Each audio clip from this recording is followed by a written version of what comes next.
So today, an interesting article has appeared on Debka.com, and let me remind everyone, this channel, this YouTube channel, is explicitly for the purpose of illuminating the truth about the new covenant, the salvation of Israel. The new covenant is for Israel, in spite of what preachers have told you. The preachers have brainwashed all of Christianity to believe that the church somehow replaces Israel. And this false doctrine is the root of the hatred, the raping, the pillaging, and the murders of the Jews for nearly 2,000 years. Vengeance will be had. Payback will be complete.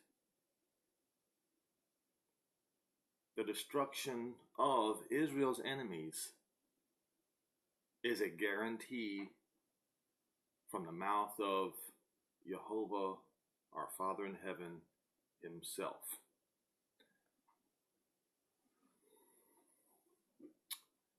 So I will go to this this article.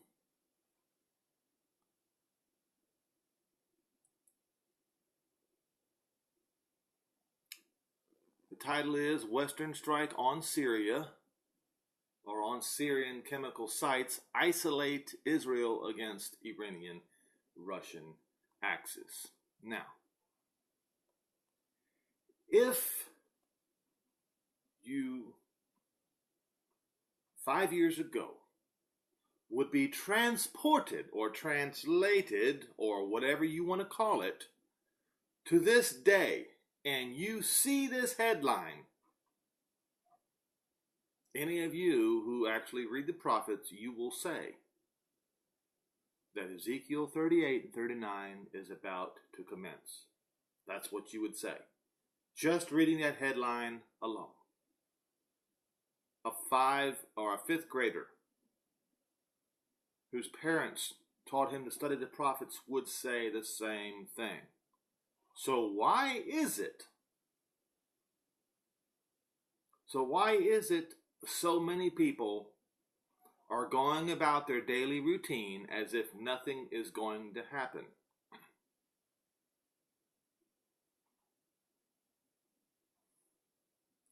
So let's read this.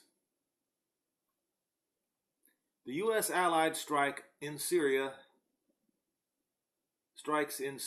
have heightened Israel's apprehension about being left alone to face a possible Iranian reprisal from the T4 strike. That Israel's forces are on higher alert than ever on its northern borders with Syria and Lebanon, days before its independence anniversary celebrations, is a measure of this apprehension. The U.S., British, and French surgical missile strikes on 3 Syrian chemical sites on Saturday, April the 14th, it was realized in Jerusalem, not only missed addressing Israel's security concerns, but exacerbated them. Syrian dictator Bashar Assad, Iran's Middle East commander, General Qasem Soleimani, and Hezbollah's Hassan Nasrallah had every reason to breathe a sigh of relief when they heard the Trump administration's assurance that further military action would be forthcoming only if Assad repeated his use of chemical weapons after the Douma atrocity. After an anxious couple of weeks, all three saw they were off the hook for further U.S. military action, whether against regime targets in Damascus, Iran, Shiite, and Hezbollah forces in Syria, or even acts of aggression against Israel. Nasrallah was the first to openly rejoice. On Sunday, he put the new situation in a nutshell Western strikes on Syria have failed to terrorize the army, help insurgents, or even serve Israeli interests. His assessment was confirmed by the U.S. ambassador to the UN, Nikki Haley, in a Fox TV Sunday interview. Asked when U.S. troops would be pulled out of Syria, as President Donald Trump had promised, she outlined the administration's three goals before this drawdown: a total end of the use of chemical weapons in the Syrian war. That would be number one. Number two, complete defeat and destruction of the Islamic State. But on the third goal, the ambassador's otherwise crisp delivery turned vague. She said, and he wanted to make sure that we had good grounds to watch what Iran was doing, and that they weren't making a lot of aggressive headway in terms of that, because Iran is a national threat to American interests. Not a word did Haley have to say on the threat posed by Iran's military presence in Syria, although that is of greatest concern to Israel's security. Therefore, when President Trump said he would leave Syria to others, he apparently included Israel and Jordan, who would be left to face up to the threats posed to their own borders on their own. Jordan's King Abdullah would soon make tracks to Damascus and seek security guarantees from Assad rather than facing a fight to defend his border. Israel, however, is left with diminishing U.S. support in Syria, whereas Iran and its minions can count on ramping up Russian backing. The Trump administration's decision to impose fresh sanctions on Russian entities mixed up in supplying Syria with materials for manufacturing chemical weapons moved the conflict into economic channels.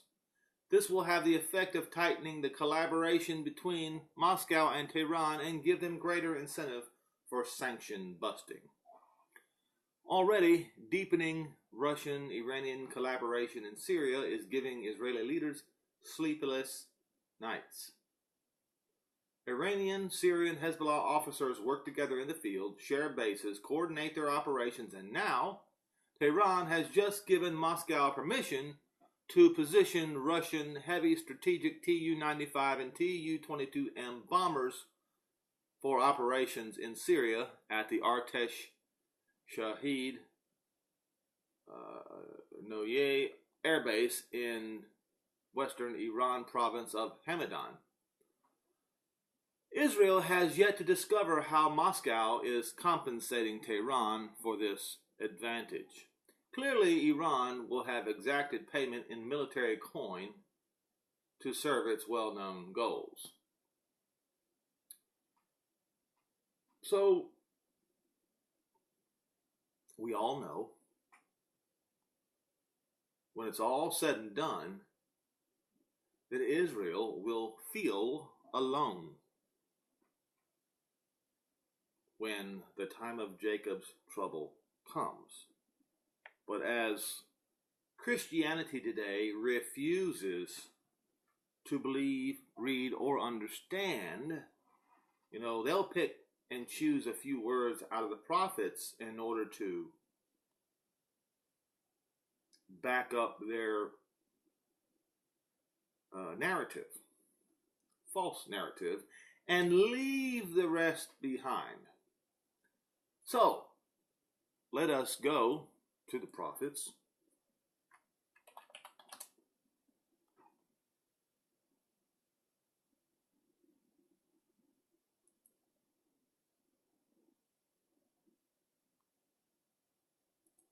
Now, most all, I'm not saying all, I don't think the Catholics, they don't read the prophets at all.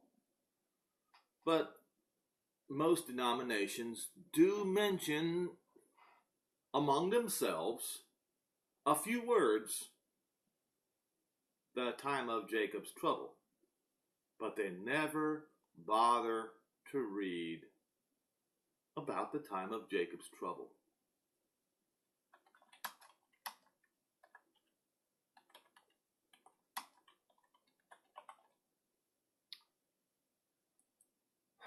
Jeremiah 30 and verse 7. So they know it's there. They know this passage exists.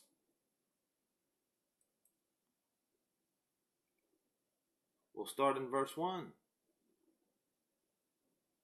And you notice right away, this is about the restoration of the house of Israel and the house of Yehudah.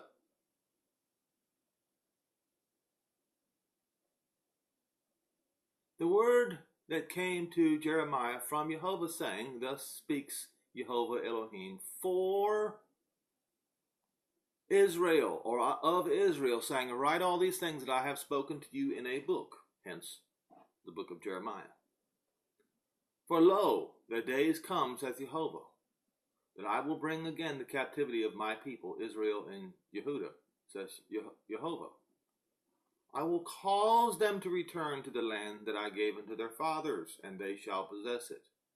And these are the words that Jehovah spoke concerning Israel and concerning Yehudah. What else says Jehovah? We have heard a voice of trembling. See, it's already starting, folks. They're having sleepless nights. We just read about it, didn't we? They're concerned about an invasion from the north.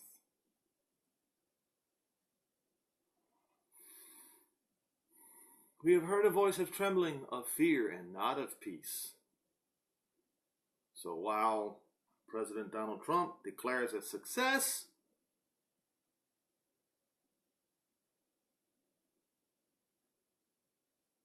it's not a success. It just got worse.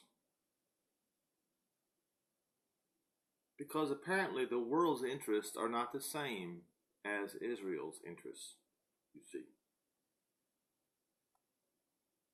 We have heard a voice of trembling, of fear, and not of peace. Verse 6, ask you now and see whether does a man travail with child. Well, no. A man can never travail with child. Then why do I see every man with his hands on his loins like a woman in travail, and all their faces are turned into paleness? The answer, verse 7, alas, for that day is great, so that none is like it. It is even the time of Jacob's trouble. And we can stop right here because we don't need to read the rest of it. Or so says the false narrative. The truthful words must add the rest of this verse. But he, Jacob, shall be saved. Jacob, Israel, shall be saved. Get used to those words. Jacob shall be saved out of it. Exactly as Paul wrote in Romans 11, verses 25 through 27. Verse 8, Jeremiah 30. For it shall come to pass in that day. In what day? In the day of Jehovah's wrath. The great tribulation that everybody wants to talk about, but they don't want to admit that that day of tribulation is only upon the Gentiles. The people get angry when you tell them that. But I explain, but wait a minute, it says it's the time of Jacob's trouble, but Jacob's going to be saved out of it. Which means it's not on Jacob. Who is left? The Gentiles. Where in Christendom today? Where? Where are the people explaining that, confessing the truth about the great tribulation? How Israel shall not suffer the great tribulation, because Israel is going to be saved out of it. And if Israel is saved out of the great tribulation, who is left? the Gentiles.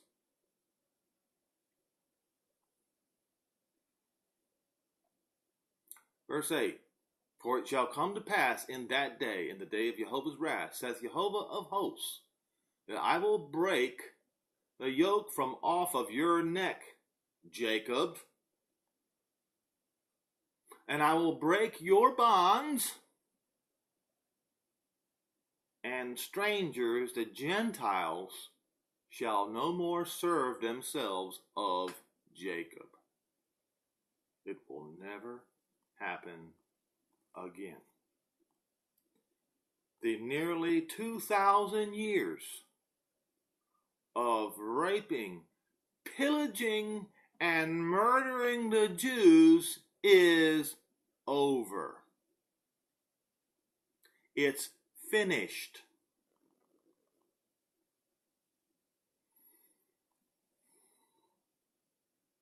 Verse 9, but they, Israel, shall serve Jehovah their Elohim, and the son of David, their king, whom I will raise up unto them.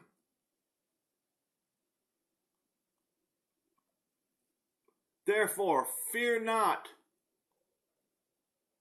O my servant Jacob, says Jehovah, neither be dismayed. So you folks in northern Israel, this message is for you. Don't be dismayed. O Israel, for lo, I will save you from afar, and your seed from the land of their captivity. And Jacob shall return. That's all, not just Yehudah. All the rest of Israel will return too, including the ones and the descendants of those who, while they were children, were stolen from their families and forced to convert to Christianity.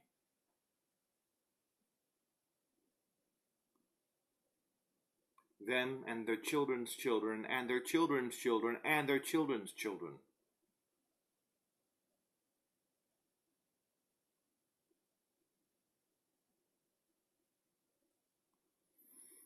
That's right. And Jacob shall return and shall be in rest.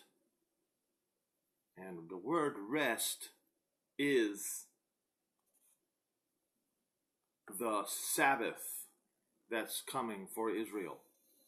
Yes, a day of rest where they will not have to work for their food, for their clothing, or their shelter. That's right, they will not have to work. Because payback is coming. The shoe will be on the other foot. What the nations did to Israel all these years, well, the servant, the slave, will be waited upon, hand and foot.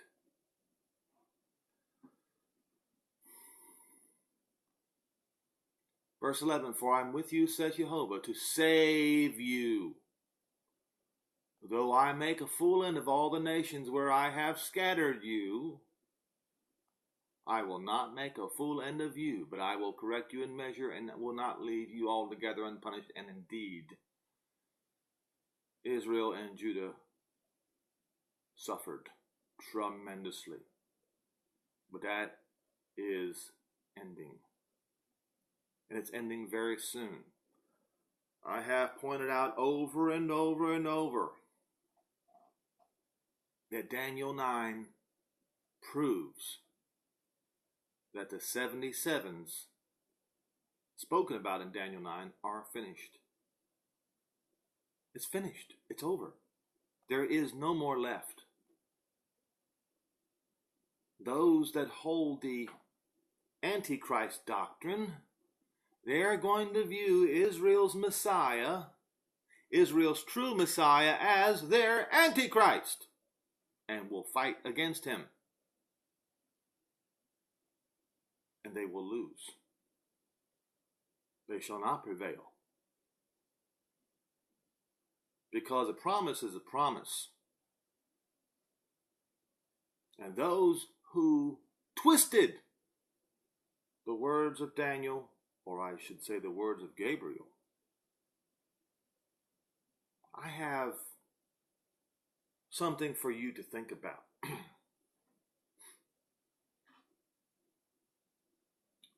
If Paul said, and I quote, "If any angel or a man come to you with any other doctrine besides what we have preached," and if you want to look up what Paul had preached, just look in Romans 11. He said, if any man brings to you another gospel, a different gospel, let that man be accursed. And he said it twice to make his point. So then, if Gabriel came to Daniel and spoke to Daniel about the restoration of Jerusalem coming after the 77s are finished, if he spoke to Daniel about forgiveness of sin on Judah and Jerusalem and all Israel when the 77s are finished, if he spoke about reconciliation between our Father in heaven and Jerusalem, Yehuda, and Israel, and you have these folks twisting the words of Gabriel around to actually do the opposite, do you not think the curse that Paul spoke about is the same? And yet this is what you've had happen all these years. People going around and twisting the words of Gabriel to make it say the opposite of what Gabriel said. Gabriel was sent by the Most High to Daniel with a specific set of words to speak to Daniel, and to go and twist those words around to create a false narrative deserves the same curse that Paul placed upon anyone who preached a different gospel than what he taught. Romans 11, in Hebrews 8, verses 8 through 12. If you teach something different than that, if you teach a gospel different than Hebrews 8, verses 8 through 12, then you shall suffer a curse, according to the words of Paul himself. Paul being the only apostle to the Gentiles, therefore, if you as a Gentile teach any other gospel than what is written in Hebrews 8, verses 8 through 12, he, Paul, the only apostle to the Gentiles, had the authority to curse those who do such things. Now, salvation? Saved? Yes, Israel shall be saved. Read Romans 11, verses 25 through, it might even go to 28. I want to go to Joel 3. No, Joel 2.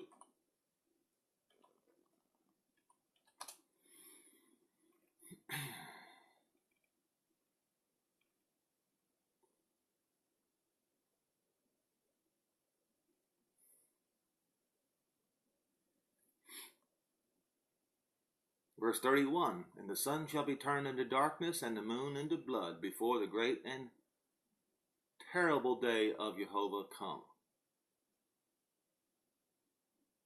And it shall come to pass that whoever shall call upon the name of the Lord, no, that's not what it says. If you call upon the name of the Lord, there can be no guarantee that you will be saved. That's right. Let's look in Strong's Concordance and make sure, or make our salvation sure. How about that? You want to make your salvation sure?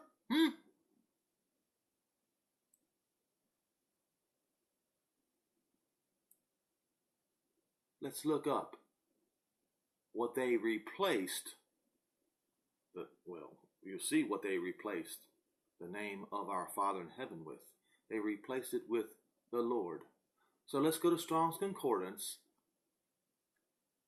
and it's in 3068 in the Hebrew language. What do you see? I don't know what you see, but I know what I see. Jehovah. The proper name of as Strong's Concordance say, the God of Israel, but it should be saying the Elohim of Israel. The proper name. So, I have something for you. If it is the proper name, then why are you using a different name? An improper name. The Lord is not a proper name for the Holy One of Israel, for our Father in heaven. Jehovah is the proper name. Learn to say it. You know why you should learn to say it? Because that name will save you from the time of Jacob's trouble. If you are a Gentile, say it. Why?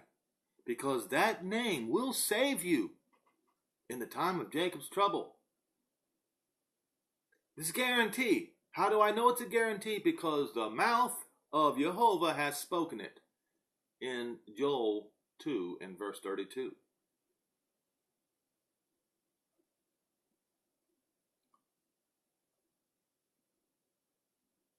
Now, you do not go halfway with this. You do not become lukewarm and call our Father in heaven Jehovah, and at the same time calling the Messiah, his son, Jesus. You cannot serve two masters. What do you mean by that? Because Jesus honors Zeus, who is Satan, and Yehoshua honors Jehovah, who is our Father in heaven. And the Shua on the end of Yehoshua means salvation. So you must confess Jehovah is salvation. Because the Messiah's name means Jehovah is salvation. You must say it. Reject all of the other names. There's only one name. Look, I'll show you. Zechariah 14, verse 9.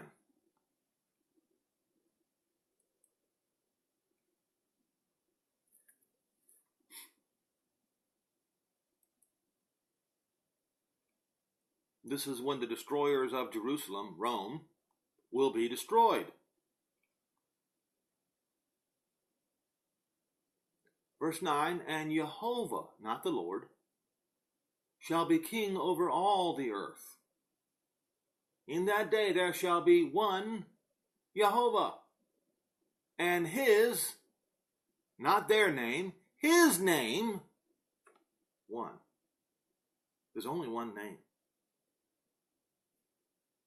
And since there is only one name for Jehovah, there is only one name for Israel's Messiah. And that name, translated into English, literally says Jehovah is salvation. And that name is Yehoshua. Learn to say it, learn to love it, and learn to live it.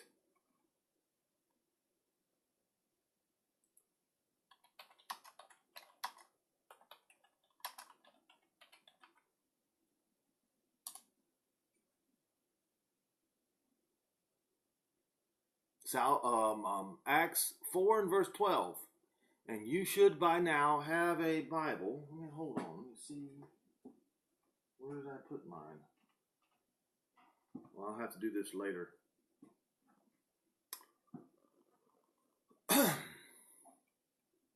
And make sure that when you read this, you get your Strong's Concordance out.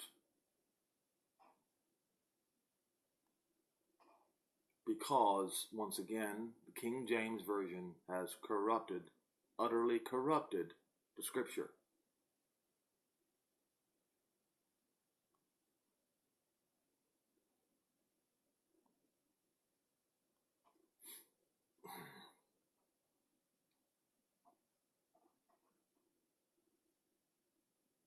I will start with verse 13.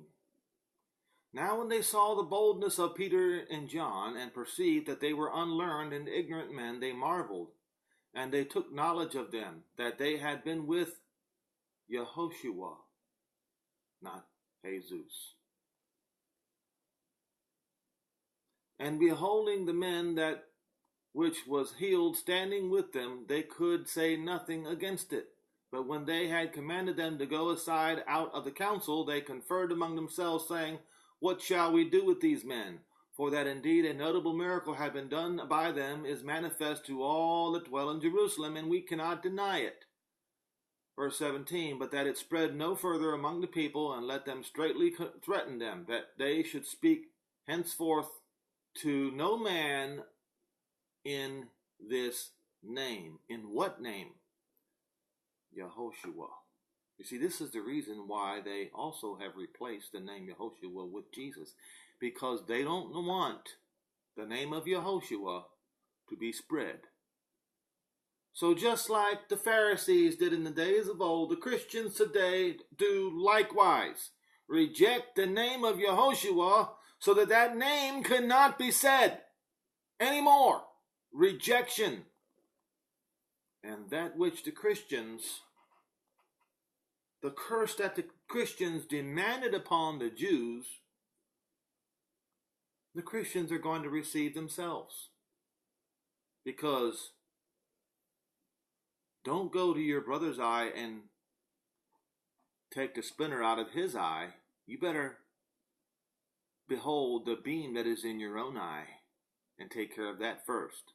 But they have not done this.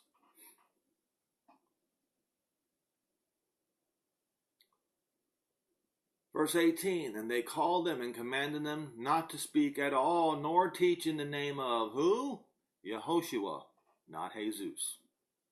Yehoshua. But Peter and John answered and said unto them, Whether it be right in the sight of Elohim to hearken unto you more than unto him? Judge you. In other words, what he's saying is, so what you're saying is, we're supposed to listen to you rather than to our Creator? You judge for yourself whether this is right or not. For we cannot do anything but speak the things which we have seen and heard.